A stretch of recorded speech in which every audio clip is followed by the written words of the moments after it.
Everything that was important to me was simply scoring. Simply scoring. Fantastic competitor. He was a fantastic competitor. Klinsmann! What a goal! If I didn't score, even if we won the game, I was still very upset. He is a legend. Proper legend. Played always with total commitment. Being a driving force on the field is the most fun you can have. He is a legend. Proper legend. Fantastic competitor. Simply scoring. Simply Oh, scoring. that's top class! Jürgen gave his best in every single game. Everything that was important to me was simply scoring.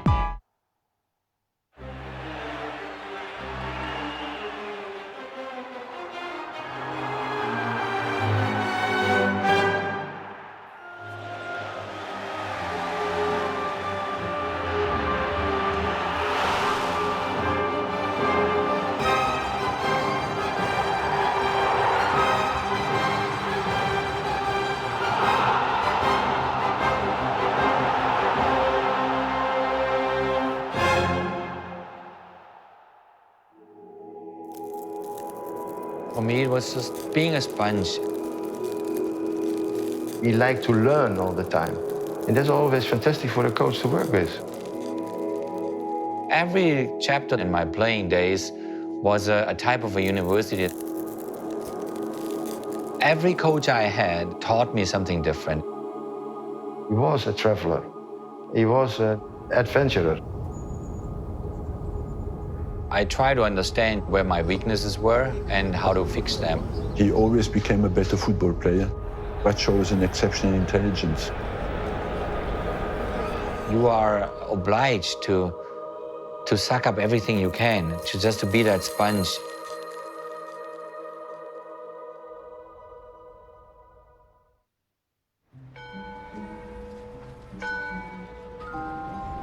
It all started in a small little town in Germany. Coming out of a baker family, my dad basically worked 14, 16-hour shifts every day. He said, you finish off your baker diploma. If something happens and you get badly injured, you can go back and have something. I wanted to make sure that I don't have to have that life, so I finished it off. And then I pursued only football from that moment on. The youngster's clear appetite for goals signalled his escape from the bakery. When the Stuttgarter Kickers, a second division club at that time, came and said, we want you to sign a pre-contract for once you come out of the youth system, that's when I understood, oh, wow, you really, could play professionally. My first big move from the Stuttgarter Kickers second division team to VfB Stuttgart, the first division team that won the championship, was very easy for me because I still stayed at home. And I was just a local kid. In Stuttgart, the former Dutch international Arie Haan almost won the World Cup in '74 and '78. Got a huge impact on me. He really saw something in me, and he gave me great advice. We do an exercise, shooting on the goal.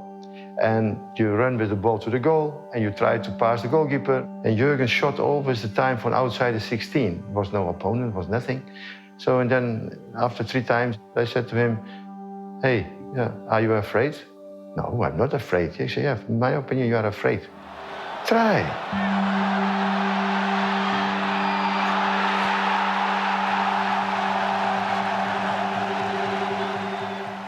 The bicycle kick against Bayern Munich in '87 was my door open. More beautiful not possible, in the technique and in how they did it.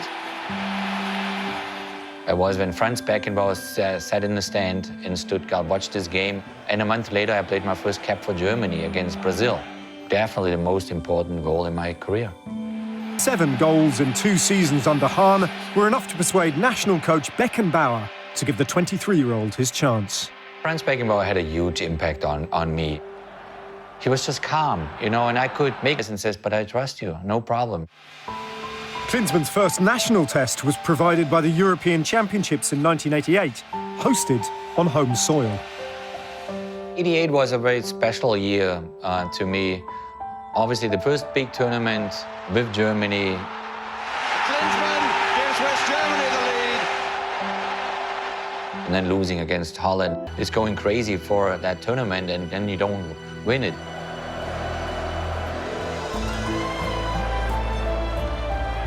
But at the same time, you know, in that year happened that I played the Olympics in Seoul, and we became third. We won the bronze medal.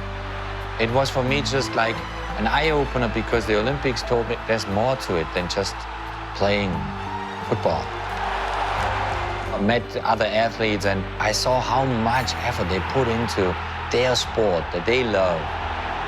So it was for me probably the most important event in my career was the Olympics. By May '89, Klinsmann had outgrown Stuttgart. Offers from abroad meant the final hurrah with his hometown club would be a UEFA Cup final against Napoli.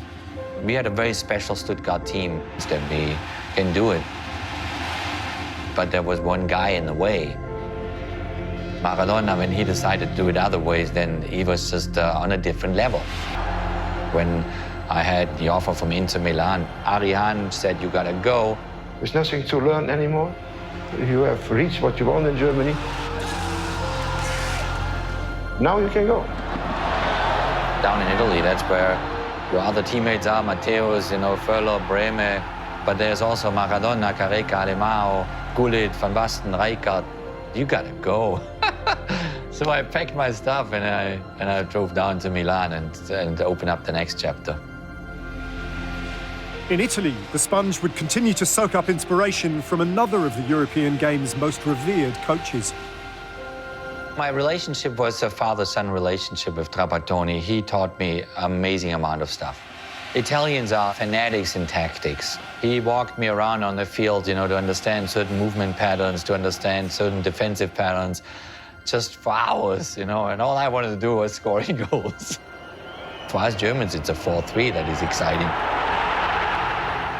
We were in a great team with Inter Milan. There were 5 Italian national team players, obviously 3 German national team players. The learning curve for me was unforgettable. We won the UEFA Cup. To win a European trophy with an Italian club is something very special. It will stay forever with you and the club. So it was definitely the highlight of my Inter time.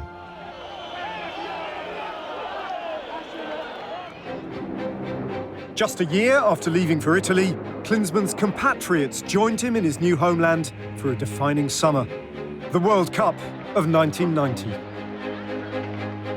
Once you get the chance to play a World Cup, play it with everything you have. My confidence going into Italy was extremely high because we knew we had a very, very good team. We entered the World Cup with one clear mission: we're going to win this thing. We knew that if we get our act together, we are the best team. So we didn't fear anybody. We had this kind of inner feeling that no matter what will happen, we'll figure it out. Beckenbauer's team was spearheaded by the powerful dynamic between Klinsmann and Roma striker Rudi Völler. Amazing hard worker, but just so intelligent. He smelled everything ahead of time.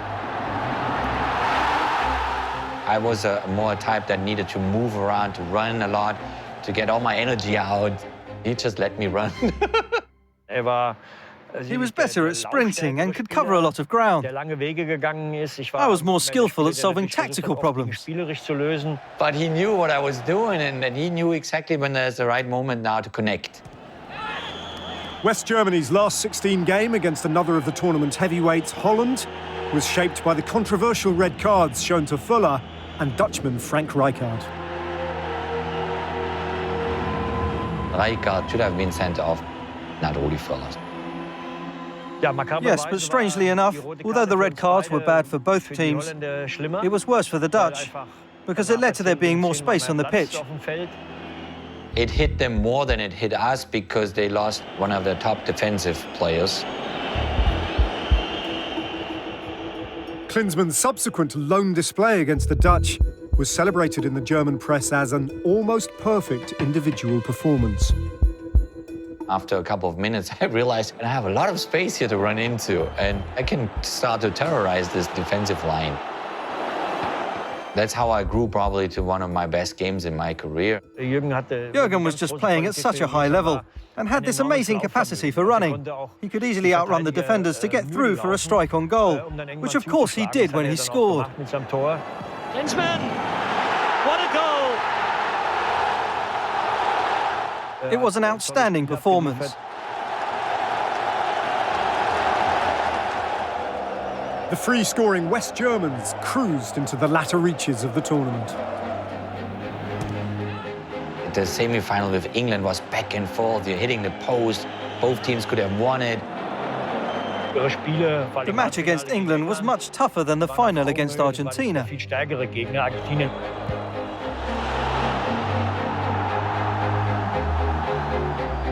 The final itself was really sad because it was not good enough for a World Cup final.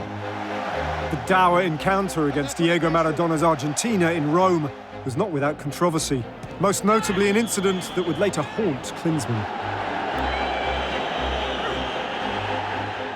That really was an awful foul.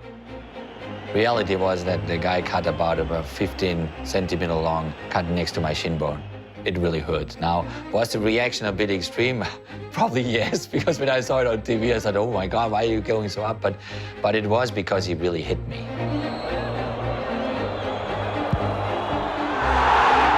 I think Argentina knew that they had almost no chance against us. We were just on a roll, like a locomotive going through a tunnel. The greatest moment in the career of any footballer. You party for days, you know. You share it with everybody around you and with the thousands, millions of people from your country, but you don't really comprehend what it means winning a World Cup. You only comprehend that far more later on when you're not playing anymore. When you realize that what happened there in that specific moment when you win a World Cup means the world to a lot of people. However, after the dizzying celebrations of 1990, the German hangover would come. There is a sense of relaxation, a sense of, oh yeah, but we did the big thing now. That hit us then 2 years later in Sweden in the European Championship. We were conceited, pretentious and arrogant.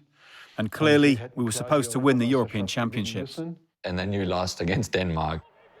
If I look back at it today, it's hard to imagine how we lost that game.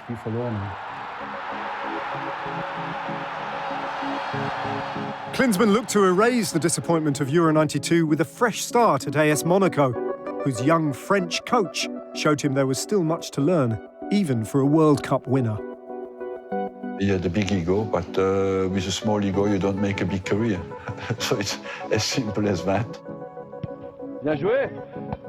I didn't know what to expect. You know, I had one conversation with Arsene Wenger. And when I started to work with him, I saw a coach with an amazing intellect.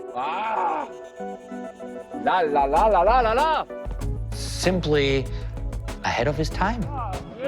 He had that obsessive determination to score. The strikers have the pressure of the team on their shoulders, you know, and Jürgen dealt well with it.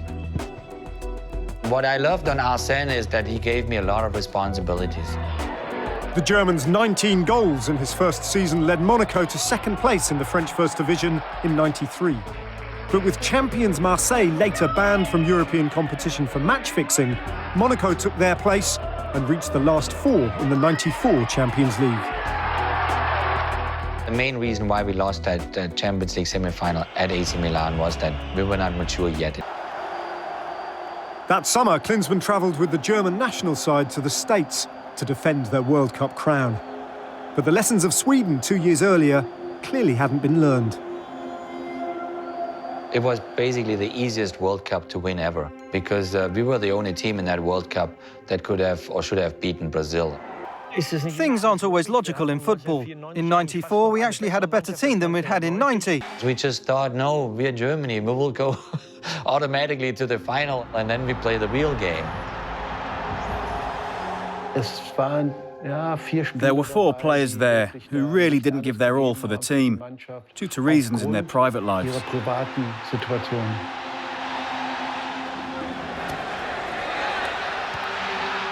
We lost in that quarterfinal against Bulgaria because we were too arrogant, we were too self-confident, we were too full of ourselves. So that was, for me, it was very difficult to handle these months after the '94 World Cup.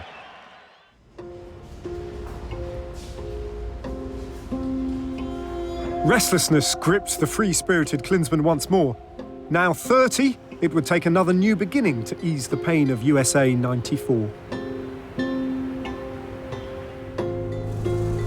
I had that offer from Tottenham all of a sudden, and I just said with my wife, you want to do London, you want to do Tottenham, you want to explore?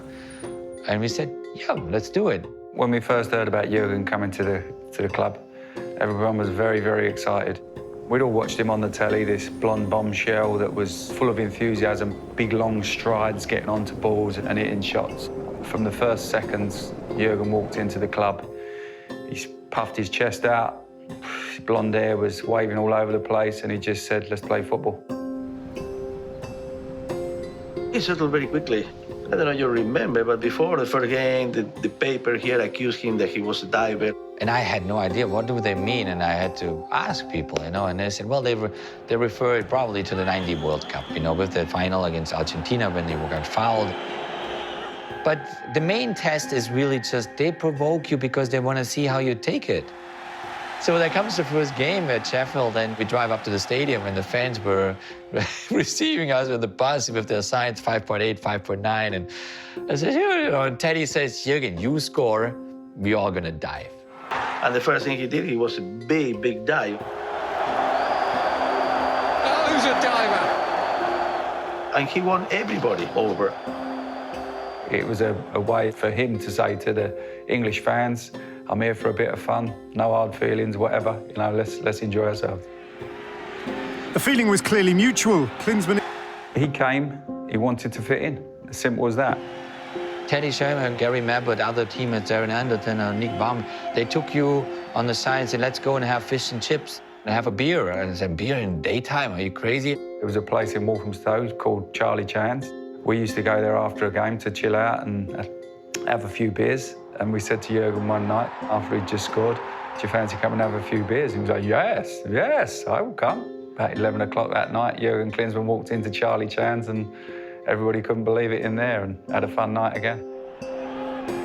I was developing my game, and for him to come and play and say, look, I'm this out-and-out striker, I'm going to be bombing on. It suited my game perfectly, that I could win headers, I could drop off, I could turn, I could try and feed him, he would feed me. It was a perfect understanding that we didn't get in each other's way.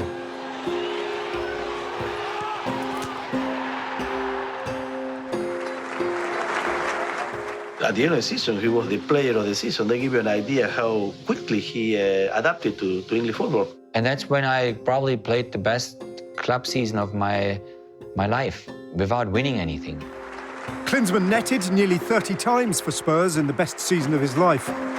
But the clock was ticking.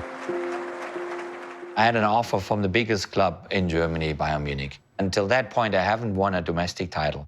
Being 31 at that moment, I said, well, you got to do what you got to do. If you want to win something still, you have to move on. On a personal level, scoring 15 goals in that UEFA Cup span, which was pretty nice. But also during that time, the 1996 European Championship happened in England. Losing the World Cup in '94 was a big eye-opener. And I think the lesson for our coach, for Bertie Vogts, was, I got to clean up here. There's maybe a bad apple in there or two bad apples. And he started to fix one piece at a time towards the '96 European Championship. I came in for a lot of criticism for not selecting Lothar Matthäus, for sending Basler home, and for leaving another player at home, Stefan Effenberg. '94, we thought we had the best team in the world. And suddenly we created a spirit within the group that was brutally determined, because we knew that there were better teams in the tournament.